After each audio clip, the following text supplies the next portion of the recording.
Madrid Norte. Sonia Crespo, Onda Cero. 1:41, estamos al lunes 25 de octubre, abrimos las puertas de la Iberozona y vamos a saludar a Antonio Martín. ¿Qué tal, Antonio? ¿Cómo estás? Hola, Sonia, ¿cuánto tiempo? ¿Verdad? Vamos a irnos de ruta porque estáis haciendo unas rutas de mano también del Ayuntamiento de Tres Cantos, ¿no? En este municipio. Sí, eso es. De hecho, llevamos saliendo todos los fines de semana de octubre, por lo menos un par de veces, con las familias y con los niños de Tres Cantos por distintas partes del entorno, para dar a conocer sus especies y la biodiversidad que tenemos por allí, que es mucha. Bueno, y algunas se han encontrado con protagonistas como reptiles, bueno, pues incluso serpiente de tamaño grandecito, digamos. Sí, es un poco la noticia que veníamos a traer hoy, ¿no? No solo el propio evento de estas rutas, que todo el que haya participado luego podrá plasmarlo en un concurso artístico para llevarlo al resto de la población, pero es que además es eso, son los encuentros que han tenido lugar en estos recorridos, en este caso, con los anfibios y los reptiles como protagonistas, y más en concreto con alguna serpiente de un tamaño considerable. Bueno, el primer encuentro fue con una culebrita bastarda, ¿no? Explícame, que tuviste que hacer un rescate, ¿cómo es esto? Bueno, pues uno de los otros proyectos que tenemos aquí en Iberozoa consiste en rescatar animales de efectos trampa, que son estructuras donde muchos de estos animales caen y no pueden salir y luego mueren de inanición, de sed o de otras causas. Suelen ser arquetas, alcantarillas, canales, bueno, cualquier sitio del que no puedan salir básicamente.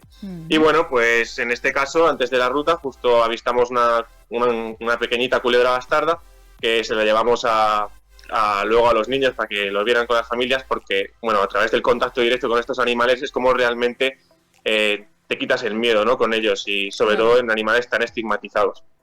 Y le llevasteis esta que era chiquitita, ¿no? Porque luego a la que encontrasteis en el segundo encuentro, esa casi mejor no llevarla a ningún lado. Claro, esa fue in situ, o sea, esa fue directamente en la propia ruta, de repente en mitad de uno de los parques, además en el Parque de los Alcornoques, que en principio choca, ¿no? Como en mitad de un parque urbano puede haber una culebra de semejante envergadura, que era más de 1 metro. Pues sí, es que esta especie, que es la culebra bastarda, que bueno, ya es, como he dicho, esa mala fama, incluso la llevan el nombre de esta especie. Sí. Pues esta serpiente se distingue por su gran tamaño, que llega hasta más de 2 metros, y es la serpiente más grande de Europa. Además, es que luego su aspecto acompaña el nombre, porque tiene como una cara de mala hostia que, vamos, porque tiene uno de los caracteres que la identifica. Que nos van a regañar de mal genio. De mal genio. Es que, no, de verdad, porque tiene unas cejas, unas escamas que le hacen estar como enfadada. Y le da una mirada de cabreo constante. Entonces, bueno, he hecho énfasis en eso porque realmente de ahí viene ese nombre, ¿no? De culebra bastarda. Bueno, y escucha, ¿y está emparentada con las cobras africanas? ¿En serio? Sí, o sea, de hecho, no, se llama culebra, pero pertenece a otra familia que se llama Lamprofidae, que es una familia más relacionada con el lápidos, que son las cobras, serpientes de coral y otras de las serpientes más venenosas que tenemos en el mundo.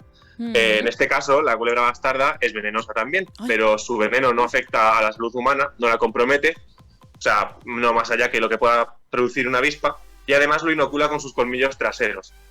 Es decir, es como si yo te intentara morder con las muelas del juicio, vamos, o sea, me lo tengo que proponer para realmente llegarte a inocular ese veneno que ni siquiera te haría nada. Mira, yo estoy como acongojada, digamos, solamente de esta entrevista y de este ratito que estamos hablando. Pero bueno, que habéis encontrado más cosas también, ¿no?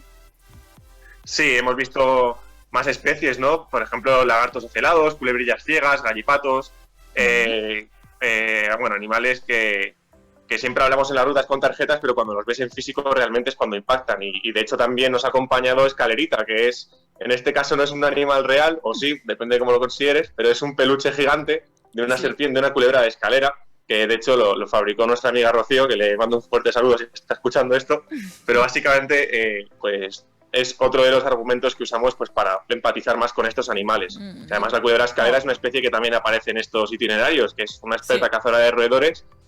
Y bueno, mola mucho reconocerla porque cuando es juvenil tiene como unos peldaños atravesados, que es los que tiene Escalerita, y cuando se hace mayor pierde esos peldaños y tienes 2 líneas longitudinales. Entonces parecen 2 serpientes distintas, pero en verdad es la misma. Ay, mira qué Bueno, este dibujo además lo hace para huir más fácilmente, porque es como un patrón disruptivo, ¿no? Como que interrumpe con el entorno, por así decirlo. Y esto le ayuda a huir, que es principalmente lo que hacen estas serpientes, aunque midan 2 metros, sean venenosas o no. Todas las serpientes siempre lo primero que hacen es huir.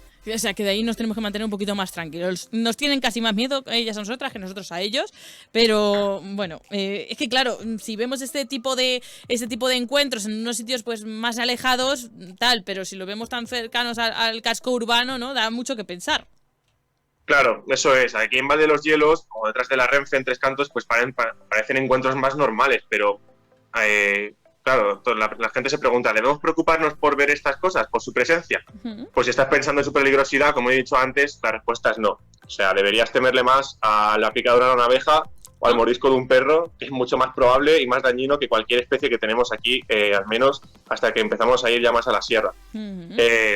De hecho, es que todo lo contrario, son animales que de forma natural son controladores de plagas, como de insectos o de roedores, ayudan, por ejemplo, mucho en los huertos urbanos, en otros espacios, y su presencia es síntoma de una correcta dinámica ecosistémica, es decir, al final regulan la cadena trófica en las 2 direcciones, no solo por los animales que se comen, sino por los que se las comen a ellas, que son pues los carnívoros, las rapaces, es decir, son bastante influyentes en el entorno, además de que están protegidas, claro, por supuesto. Es que además hay que tener en cuenta eso, ¿no? Que son parte del patrimonio natural, que están protegidas, así que hay que tener cuidado, ¿no? Claro, y bueno, por estas cosas y además porque somos muy apasionados de ellas, la verdad, pues por eso le damos tanta importancia en Iberozoa. Además, son protagonistas, como ya he dicho, de muchos estudios, como el de efectos trampa o como otros en los que medimos su estado de conservación en las ciudades. Y claro, aquí es donde hila con esto, con el principio de este programa, que es su presencia en los parques urbanos, ¿no? Y es que cada vez quedan menos, se nos están enfrentando a un declive todas estas especies, y en particular algunas, sin precedentes en los últimos años. Así que voy a cambiar la pregunta, que es si debemos preocuparnos por su ausencia. Claro. Pues sí, en este caso pues la respuesta es sí. Claro, es que al final decimos, ¿nos tenemos que preocupar porque estén presentes? Pues no, es que nos tenemos que preocupar cuando empiezan a faltar, cuando esa especie protegida pues es cada vez más y más difícil de ver y de encontrarse con ella, porque en ese caso tienen que saltar las alarmas, digamos, ¿no? Claro, y lo que pasa, que además esta frase me gusta mucho la que acabas de decir, lo de saltar las alarmas, porque es que justo lo que nos pasa a nosotros como seres humanos cuando vemos una serpiente. Sí. O sea, que tú no tienes la culpa de tenerle miedo a una serpiente, es que es algo que está en tu genética. ¿Ah, sí? Esto, bueno, sí, esto da para otro programa, pero es que de verdad que hay varios experimentos que demuestran que efectivamente el ser humano se sobreestimula ante la presencia de una serpiente. Puede ser en nuestro caso para ir para verla o por lo que nos gusta, y en el caso de la mayoría de la gente porque no les gusta. Lo que no debería estar tan arraigado es el miedo y el odio y el asco. Porque una cosa es que te dé rechazo, que no tiene por qué gustarte como a nosotros, claro.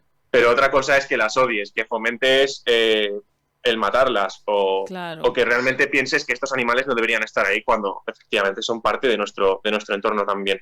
Y todo esto es aprendido, no es algo que esté en nuestra genética. Esto es un odio aprendido y que de hecho aquí en España, con especies menos peligrosas, está más arraigado que en países donde realmente sí que son un problema. O sea que el miedo es genético, el odio no. Así que el odio lo vamos eliminando, eso sí, lo eliminamos con respeto y sobre todo con protección. Cada vez que veamos uno de estos animales, recordemos, es más probable que huyan que se vayan a enfrentar a nosotros, y son un símbolo de esa biodiversidad que debemos cuidar entre todos y que lo hacen de una forma maravillosa todos los chicos de la Asociación Iberozoa. También, por ejemplo, cada lunes hablándonos de este tipo de anécdotas y de animales y de serpientes, de reptiles, de lo que toque, ¿eh? Si hablábamos la semana pasada de la berrea, bueno, pues ahora algo que también está en nuestras ciudades, que son esas culebras como la culebra bastarda. Yo voy a emprender una campaña para cambiarle el nombre a la culebra bastarda, que me ha dado pena. Ya lo tienes, ya en realidad se está llamando ahora culebra de Montpellier. Ah, pues eso es mucho más bonito, eso de caché. Antonio, por favor, suena mucho mejor. Pues Antonio Martín, biólogo de la Asociación Iberozoa, un placer, como cada lunes, aprender con vosotros. Gracias. Un placer, Sonia, nos vemos. Hasta pronto, adiós.